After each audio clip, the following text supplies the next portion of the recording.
Hey, look, it's tomorrow, and we are talking about Heaven's Vault, episode 7, I think. We're just saying goodbye to Arroy, who's our buddy despite the many things that we have done to abandon her.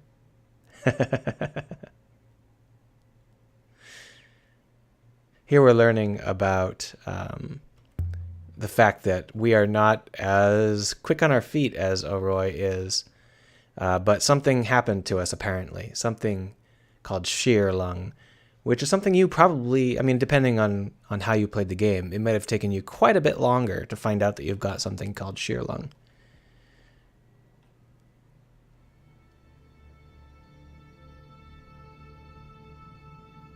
So we're going to explore the rest of Elbereth. Last episode, I made a point that I didn't like the design of Elbereth. That still stands. We're going to just pop on over into the other half of Elbereth, which is equally flat and uninteresting. And again, basically there are three places in Elbereth.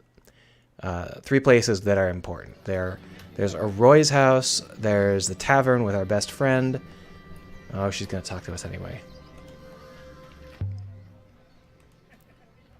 I'll get back to that in a minute.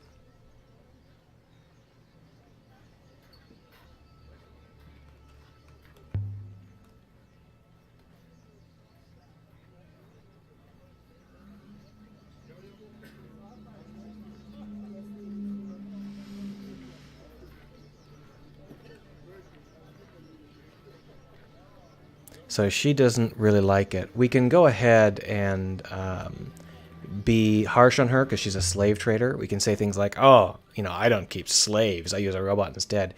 But I'm kind of interested what'll happen if... I'm kind of interested in what'll happen if I treat her a little bit nicely. Because the first time I played through, I got really annoyed by this whole exchange.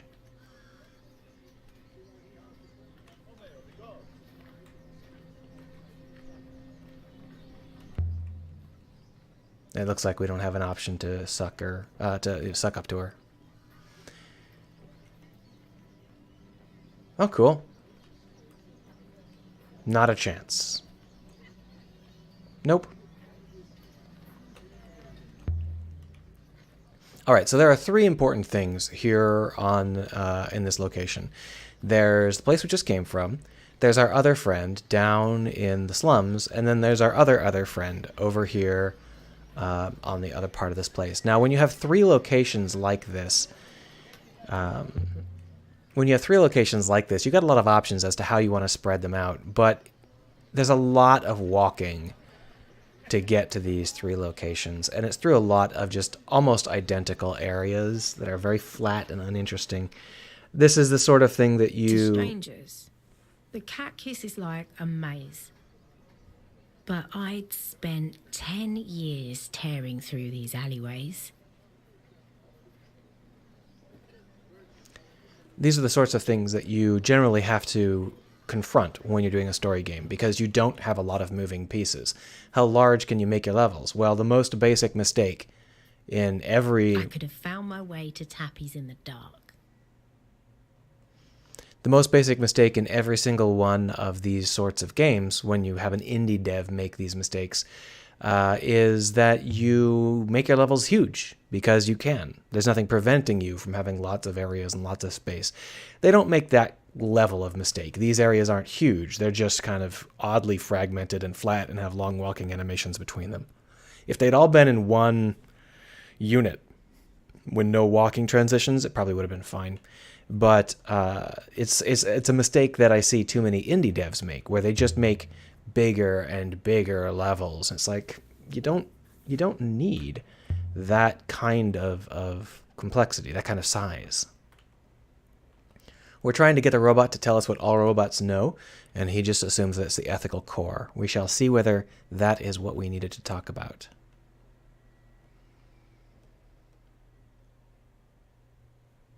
Tappy is the third of our three friends. What a suspicious bump.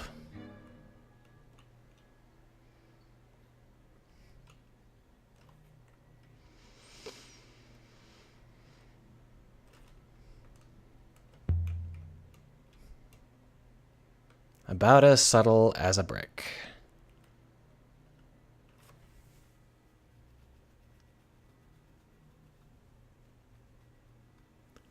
So the idea that Tappy stole that brooch, I'm going to go ahead and pause this for a second. The reason that Tappy stole the brooch is so that we would remember that the brooch is valuable. The brooch is what we had back in back on Iox. She gave us the brooch as our first lead when we're trying to find Janiqui. On this island, in this particular area, there is a chance to exchange the brooch for something that might be valuable or might not. So Tappy is reminding us that the brooch is valuable, and then later he'll tell us how we can exchange it or who we can go to, and then they'll exchange it. So this is about setting up the idea that we can give this brooch to the slaver lady. It's just a little bit of a nudge to remind us that we are carrying some valuable things around, things that have value to the lay people, not just to archaeologists.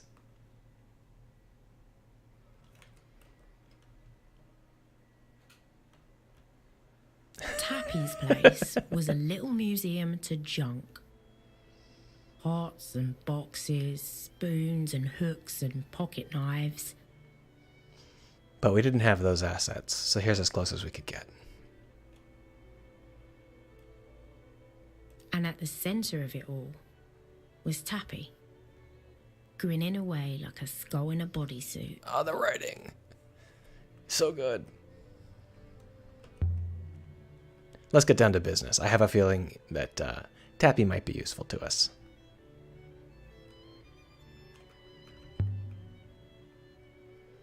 Camera's a little bit finicky in here. I guess that's okay, though.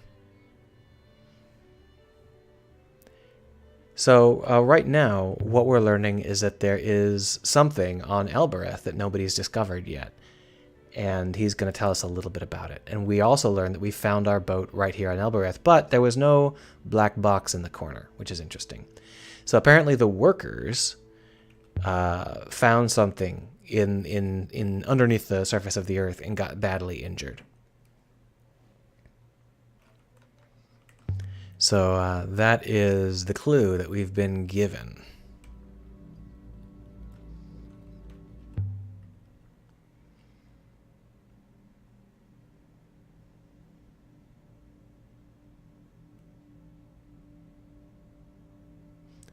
We were being told to go to the slave trader and buy that guy so that he can tell us about what we're trying to do. But in case you've not picked up on it, we are not the richest person around.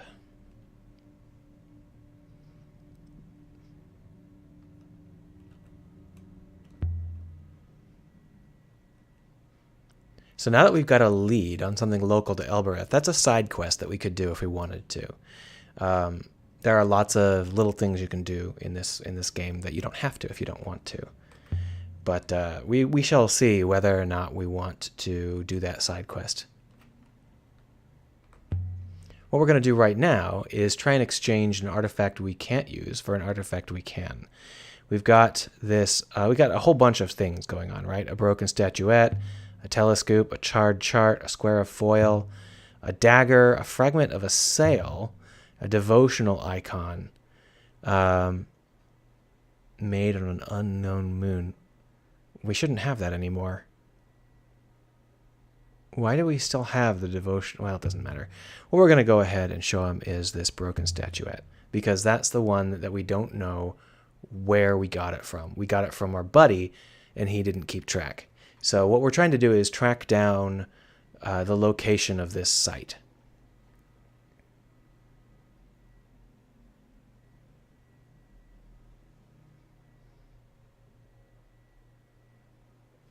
And he's just told us to put it away because it doesn't want this to be business. He thinks that it's too important for that, which means it's probably an actual, like, story beat. Neat.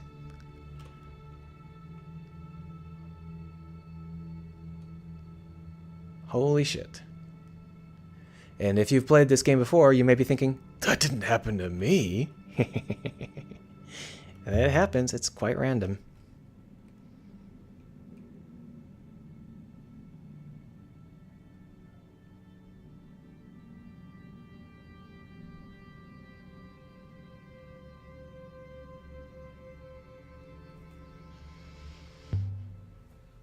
So now we're going to try and figure out what's going on with this really quite unique find.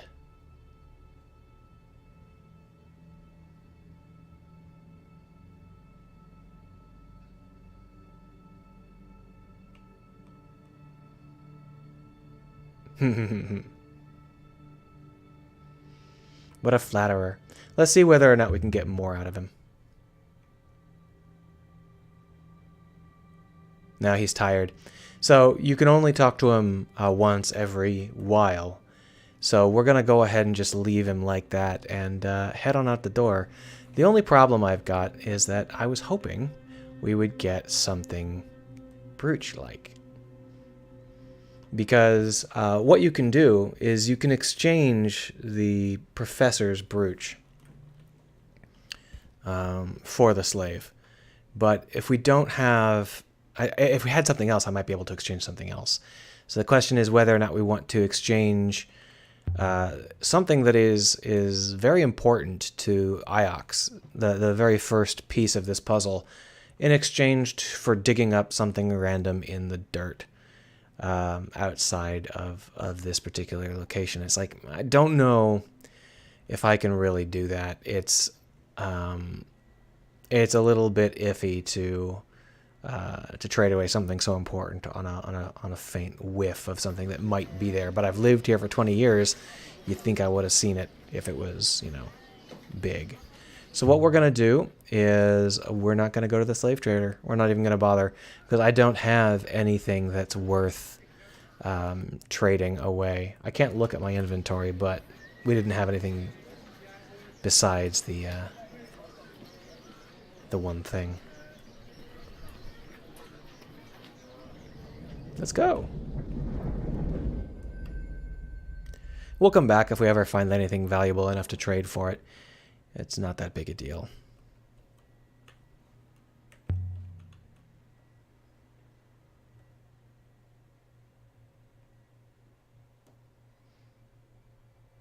Yeah, look at that. That's a heck of a big word. So this is and where? What? Why are you? And be welcome and pray, or be blessed and pray, or be open and pray. I think it's be welcome and pray.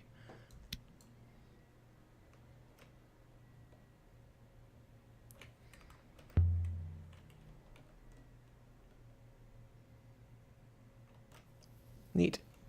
Ba-ba-da-ba-ba. Shall we take a little spin down to the swamps and see whether or not we can find something to dig up?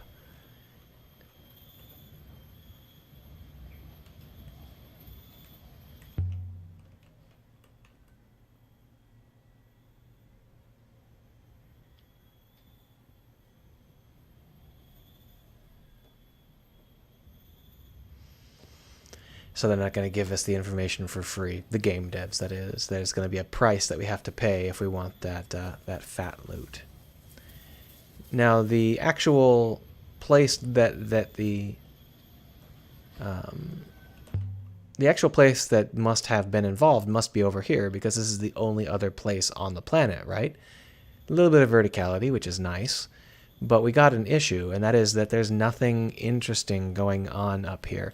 The closest we get to anything interesting is that we can look down upon our ship, which is a nice sight.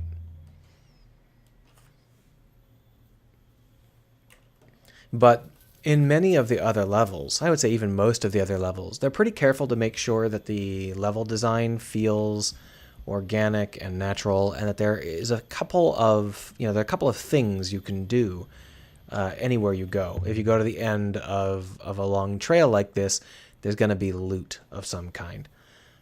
But they didn't do that for this level. They left it really, really flat for some reason. No, I wonder why. The Ari is so kind to us. We're going to repay her by investigating everything without her, because that's how I do things. Fight the man, even if the man is your mom. No rewards, see? There's nothing up here. There's nothing to click on. There's nothing to do.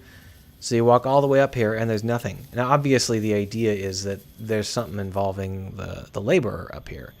But, you know, you walk over this far, you kind of want to be able to have something, some kind of vague reward. And it's just nothing. It's kind of a strange choice. So the only verticality, the only interesting part is... the only interesting, topologically speaking, the only interesting part is not actually interesting, which is kind of unusual. Now, I know it might sound like I'm running out of things I want to say. That's not true, but we have plenty more time. We're getting into a part of the game where things kind of slow down. I've covered most of the details that I wanted to cover real soon here. So now we're faced with a choice. The game is telling us we really should go back to Iox. And the choice we're left with here is whether or not I want to do things the same way as the first time I played the game, or whether we want to try and do things a little bit differently. For now, however, I want to see if I can track down, there we are, some things to look at.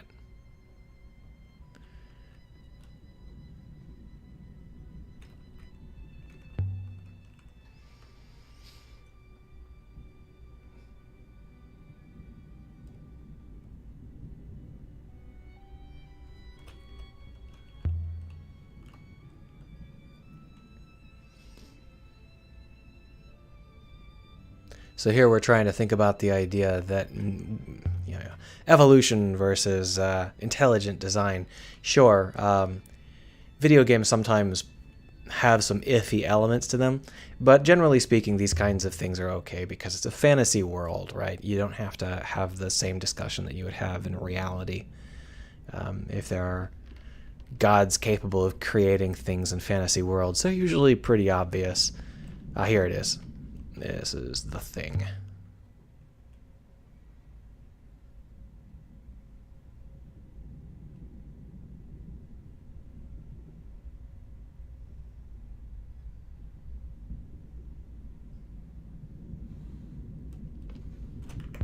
Let's see whether we can get him to spit out any more words here.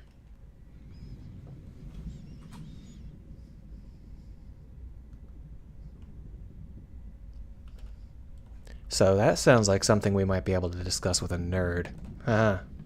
We know a couple of those. There we are. So right now we're being told that we should go somewhere specific and use the calculator in a way we don't understand in order to find something we don't know what it is. Which is fun. Something to keep in mind.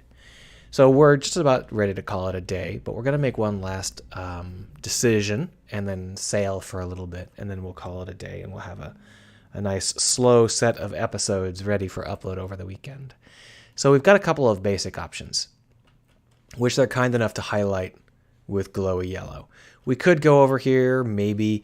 In the first game, what I did is I went to Iox. I could go to the site from the mural instead, but here's the thing about the way that the time passes in this game. If I go to Iox now, I can actually sneak out before Miari realizes that I'm supposed to have a crown. I think if I go to the mural first, she'll be expecting the crown when I go back to Iox.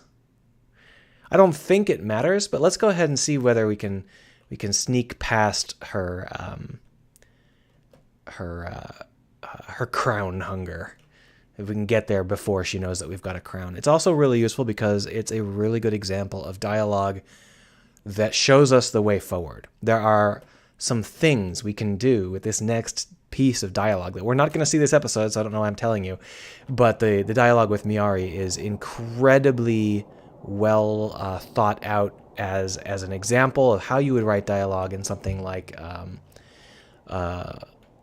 a private investigator game or something similar. Maybe a politics game. We'll talk about that more next episode. It's probably going to be almost the entirety of next episode. We're still talking about what all robots know. We're still trying to get to the bottom of what the heck that means. Janiqui seemed pretty confident about it.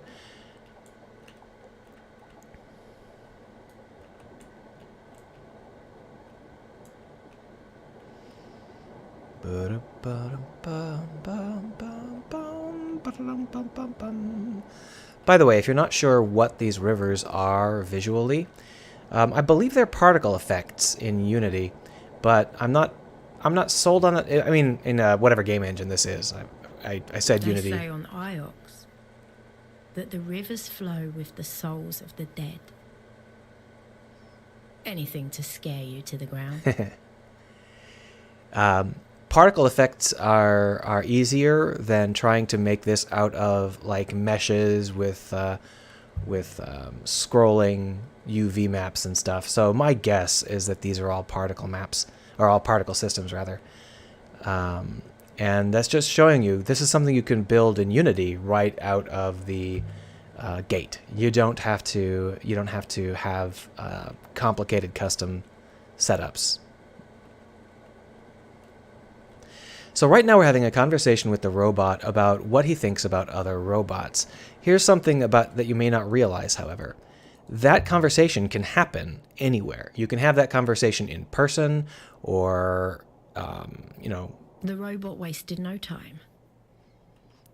you can have it in person or on the ship or anything else. There's no reason why it's limited to only one space. So in this particular situation, what we're seeing is that a conversation that you build between the player and an NPC doesn't have to be in a specific kind of game mode. When you're using a context engine, you can have that conversation get sparked whenever the context is right, even if you're in the wrong game mode. And that's really a valuable thing to realize, because it means that you can build conversations that can happen regardless of what the player likes doing and likes spending all their time on. Oh, that's not the right word. This is the right word.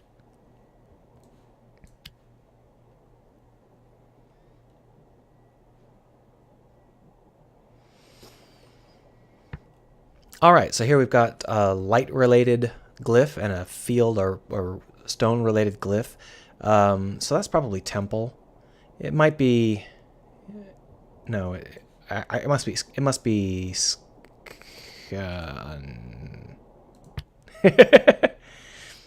So this is an element of some kind. It's not like the exact same thing as the element symbol though. So it's got these little hooks in it, right? So what do you think? The sun god knows all, loves all, or sees all? Let's go ahead and take a look. I think that it's probably sees all. What do you think? Think it's sun god sees all, or do you think it's sky god knows all? I think sun is probably better. Let's go ahead and just call it this. Oh, no, we got it wrong. If we'd gotten it right, we wouldn't need Huang's opinion. Oh, well, it's close enough. Oh, see, we're tracking down that unknown moon by just finding more and more pieces that are coming from those places. It's obviously an arbitrary way to do it. There's no explanation as to why you now know where the moon is. But you can have an in-world explanation, like the robot can scan them for isotopes or whatever. So you don't have to have actual physical clues on every single one of these things leading the places you want. You can figure out another way, a metagame way, where just collecting them is enough, even if they don't have any sort of direct. There's the clipping plane problems I was talking about. Even if you don't have any direct knowledge from the object, you can still get the information you need. That'll allow you to use any objects you want. It frees you up quite a bit, and it's just a good idea. So that's a fun way to do it. Now we're back on Iox. We're going to go through whatever the introductory dialogue is, and then we'll call it a day. I don't believe the introductory dialogue includes anything serious. I think it's just a welcome back to Iox, home of the good burger.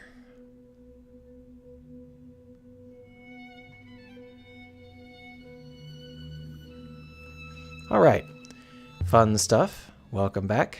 Okay, I'll see you next week, I suppose. Have a good one. For you, it'll be a day.